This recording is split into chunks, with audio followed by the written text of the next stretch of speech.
ওয়াসিম আকরামের চোখে সেরা 5 ক্রিকেটার। আন্তর্জাতিক ক্রিকেটে তার উইকেট সংখ্যা 916টি। খেলেছেন 19 বছর ধরে।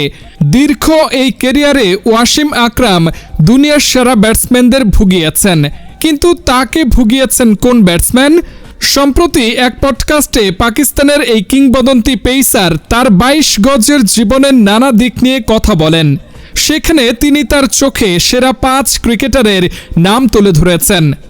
তার চোখে সেরা ব্যাটসম্যান ওয়েস্ট ইন্ডিজ কিংবদন্তি ভিভ রিচার্ডস। এই পডকাস্টে আরও ছিলেন Alastair Cook, Michael Vaughan, David Lloyd ও ফিল টাফনেল। সেখানে তিনি বোলিং করেছেন এমন ক্রিকেটারদের মধ্যে সেরা কে? এই প্রশ্নে আকরাম ভিভ রিচার্ডসের নাম বলেছেন। তিনি বলেছেন এভাবে, প্রায়ই অনেকে জিজ্ঞাসা করে আমি যে ব্যাটসম্যানদের বল করেছি তাদের মধ্যে সেরা কে? আমার জন্য নামটা অবশ্যই স্যার ভিভিয়ান রিচার্ডস।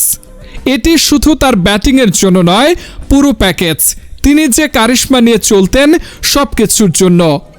এরপর সেই পডকাস্টে আকরাম তার ক্যারিয়ারে যাদের বিপক্ষে খেলেছেন তাদের মধ্যে 5 জন সেরা ক্রিকেটারের নাম বলেছেন, যেখানে প্রথমেই তিনি বিশ্বকাপজয়ী অধিনায়ক ইমরান খানের নাম বলেছেন।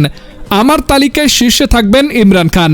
এরপর আছেন Viv Richards, Martin Crowe, Brian Lara এবং সচিন টেন্ডুলকার।